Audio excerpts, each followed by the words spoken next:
Hi, and welcome to Maxwell, New Mexico, and this is a WMA, Wildlife Management Area, and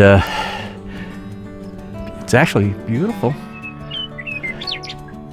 Lots of wildlife, lots of birds. This is, I don't know how many species of birds, but let me flip this around and give you a nice view of the area. Snow-capped mountains, that's the Rocky Mountains.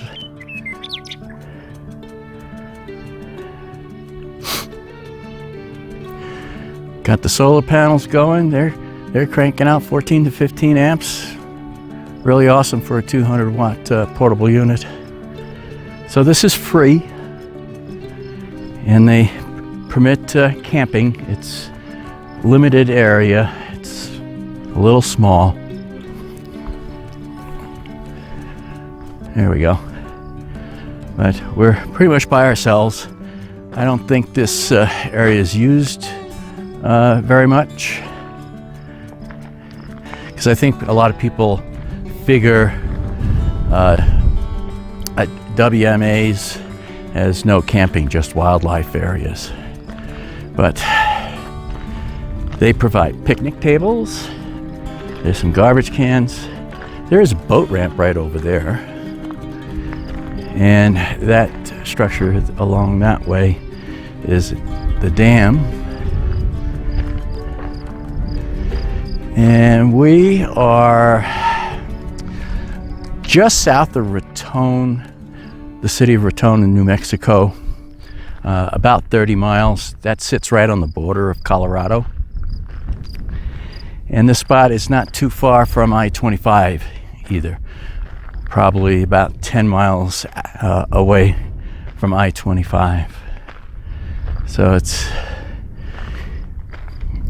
easy jump off I-25 to here, drive through the town of Maxwell, very small town, and it's Refuge Road is the name of the road that leads you into here. So they allow camping right along in this area here. So like I said, it's kind of small.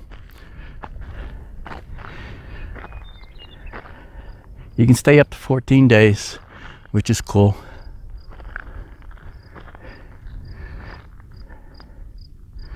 I love it. Now this is actually our second stop here. When we left Texas, the Lake Meredith recreational area, which was about 30 miles north of Amarillo. We stayed up there a week. Could be where we picked up the mice too, I don't know. Anyway, we drove northeast to Raton and then dropped down 30 miles to pick up this wildlife area. And in fact, this is the exact spot that we picked the last time. So we're getting ready to set up, and I saw some mean clouds coming. And I thought, let's check the weather report. And sure enough, there were tornado warnings, and so until 10 o'clock that night. So that's how we ended up going all the way down to Santa Fe and ending up at Caja del Rio, which was a nice stay also. Weather was kind of iffy on and off. But so that's how we ended up going so far south. I wasn't planning on that. I was planning on staying here for a while and then going up into Colorado. But I didn't want to hang out here with high winds and possibilities of tornadoes. So hightail it out of here. You got to be extremely careful about weather and not take chances. I mean, there's no place to seek shelter here. This is pretty isolated. I mean, there's not much here.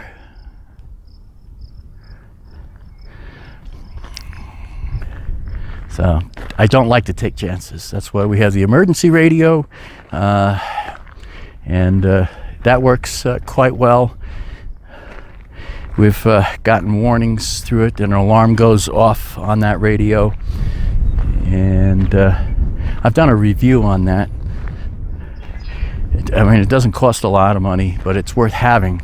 So you should keep it in your items to go RVing with and camping with. So the other place too, the Ponderosa campground, was nice. We only stayed there the one night though.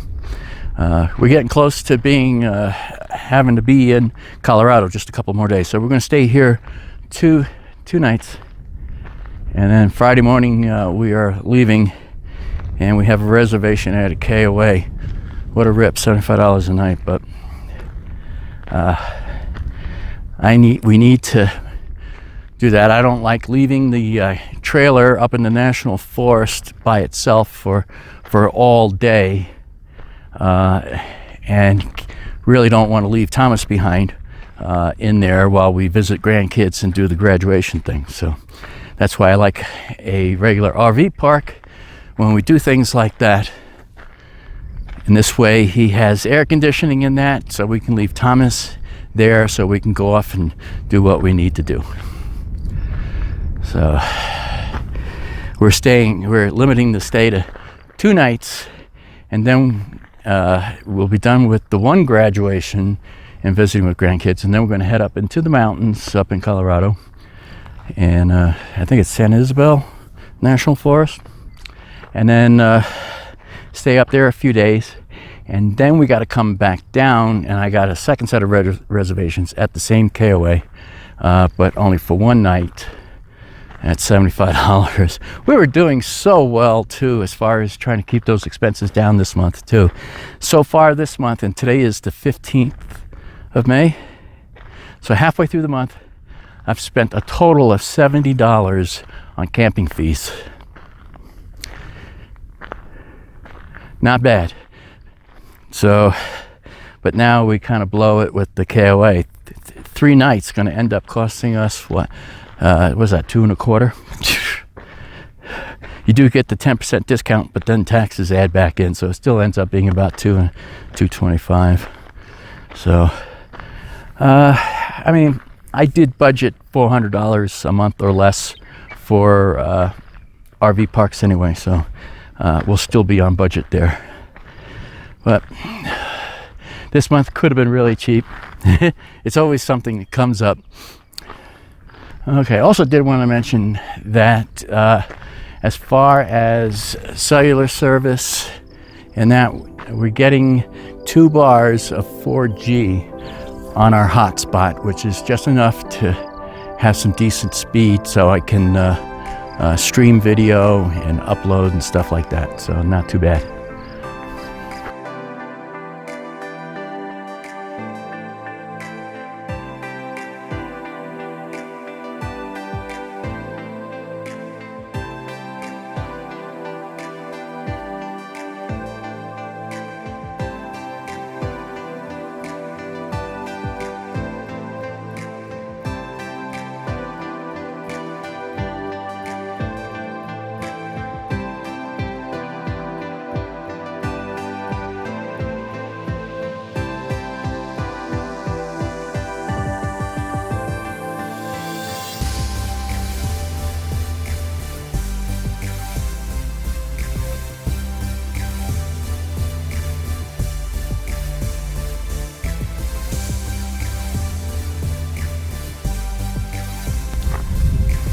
All right, that's it for now. Catch you later. Bye.